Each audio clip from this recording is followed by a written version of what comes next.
Thank you. Daghang salamat, Alegria. Up next, we have Argao. So good evening, everyone. Thank you so much for that question. I am advocating actually for self-confidence and self-development. For some people, it might seem like a small advocacy, or like it's compared to other advocacy, it's less than. But I beg to disagree, because empowering yourself and believing yourself that you can achieve great things in life is one key step into becoming successful. And you can't be successful because other people told you so. No, you have to look at yourself in the mirror. You need to remind yourself that you are capable and you are enough. And that is my advocacy, to remind everyone and to inspire people, especially here standing in this platform, that you are enough and you can do whatever you set your heart to. Thank you. Daghang salamat, Miss Argao. Once again, good evening, everyone. I am an advocate of environmental sustainability. Do you know why? Because, as you see nowadays, in this fast technology, we tend to forget that our Earth, our planet Earth, is slowly dying. And we must take an action on this, because we have this climate change and this pollution. We have a lot of pollution, this oil spill, drilling, which I am not, and which I am against, and also these world leaders too. They were all against with that, because with that, we'll never leave here. And also, in my municipality, I am also an advocate with the ecotourism sustainability. Same thing with the environmental sustainability. Thank you. Daghang salamat for that very wonderful and many advocacies of yours, Miss Saluginsan. Up next, Argao Poblacion. Good evening, ladies and gentlemen. So for you all to know, my advocacy is all about quality education, linking to the SDG number 4, ensuring inclusive and equitable quality education and learning opportunities for all. I basically advocate about quality education, specifically learning from the basic literacy, which is all about reading, writing, and comprehension. As you all know, I am a graduate of Bachelor of Technology in Livelihood Education, and thankfully I got cum laude. And in this part, I have observed and learned towards the new learning system and the school community, that the main problem for our students and learning nowadays is all about not knowing how to read and comprehend, and especially writing. I have experienced the gap, the problem, and the main problem of our students nowadays. So in that case, I really felt the hardship, the hardship of the students. That's why I wanted to implement this, in order to give them the quality education that they serve nowadays. And I believe in the saying of Herbert, the capacity to learn is a gift, the ability to learn is a skill, and the willingness to learn is a choice. That's all, thank you. Daghang salamat, Argao Poblacion, for raising the problems of our student nowadays and for making that your advocacy. Daghang salamat, Santin Anadia of Banat News. Up next, we have a question coming from Sunstar's Super Balita, Bertie Lopez. This question is for candidates number 5 from Badian, number 6 from Bantayan Island, from Karkar City and Cebu City North. Allow me to use this year's Miss Universe question, final question. If you were to answer the Miss Universe 2023 final question, if you could live 1 year in another woman's shoes, who would you choose and why? Let me repeat the question. If you could live 1 year in another woman's shoes, who would you choose and why? Let's start with Miss Badian.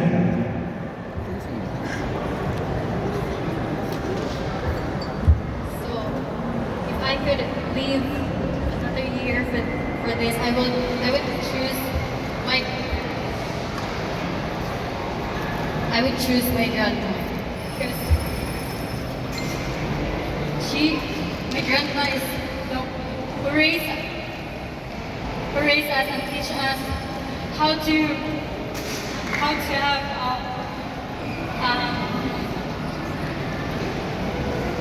my grandma teach us a good lesson and good values, and yeah, I want also to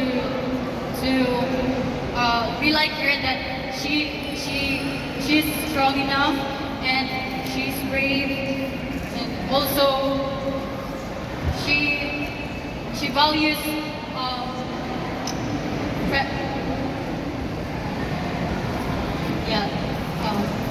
I choose because I also want to be her, like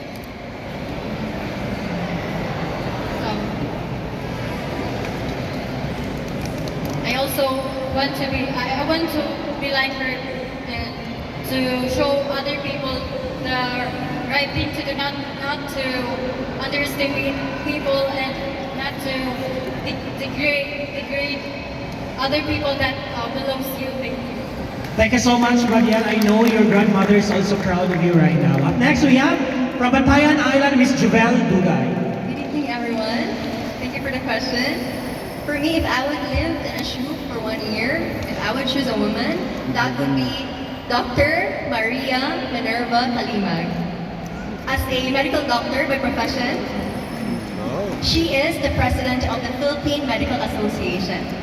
She has received a lot of awards already, and today it is her historic 4th term already being the president of the PMA. And she was also awarded as the most outstanding mother of the Federation, of the National Federation of the Women in the Philippines. As a widow, she single-handedly raised her 8 children who are now all full-fledged doctors. And she also helped uplift the medical community in the Philippines, trainings, and she also advocated for healthcare literacy in minority communities and indigenous communities. That, I think we should all be proud of her, and I wanted to be her. That's why, as a medical doctor, I am here standing in front of you in Miss Universe Philippines Cebu, also to advocate for affordable, accessible, and quality healthcare in my town, in Bantayan. And to work with Miss Universe Philippines, I could widen my horizon and reach for the people, that I could inspire also other doctors, especially the specialists, to work in the minority communities, in district hospitals, because that's what our people need the most. Because you know what? Happy people are healthy people. I also advocate for mental health, totality, welfare of our people. So with that, I am proud to be with Miss Universe and hopefully to work with them and for you all also. Thank you. Thank you so much for that very inspiring answer, our island girl from Batayan Island, Juvel Dugay. Up next, Miss Karkar City. Good evening, everyone. So if I would choose a woman and I want to live a year in her shoes, it would be Leni Robredo. Politics aside, just like her, I want to excel because I am also an aspiring lawyer, majoring in law and policy studies, living in a male-dominated profession and in a patriarchal society we live in. I want to be like her, to move forward causes that transcend boundaries, that transcend ideals and values, to help the marginalized. Just like me, I am an advocate for the marginalized sector, specifically our farmers, the unsung heroes in our community, the backbone of our economy. Just like her, I've been working with my organization, Project Paglao, for 3 years now, helping and empowering them, aligning the 2 sustainable development goals, eradicating poverty and hunger. And just like her, I want to become a lawyer, to help more individuals who are in need and to help move forward causes to help uplift not just Cebu City, but the universe. Thank you, everyone. Daghang salamat, Karkar City. She has just chosen to live in the shoes of our former Vice President, Leni Robredo. Up next, we have Kris Tiffany Janson from Cebu City North.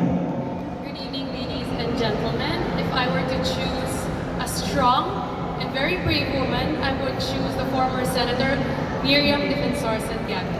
Not only is she brave, but her words are the bravest that inspired so many, not just Cebuanas, but all the Filipinas out there. I chose the Miss Cebu Universe because I believe this is the loudest platform that I can be on to spread the word that you're never too old to start a dream or even chase the old one that was hidden behind your heart. So, from Cebu to the universe, I believe that tonight is the start of the beautiful universe that will be transcending from Cebu to the universe.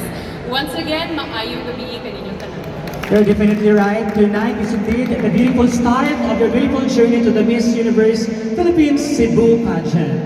Daghang salamat for that question, Sunstar Super Balita RT Lopez. Another question, please.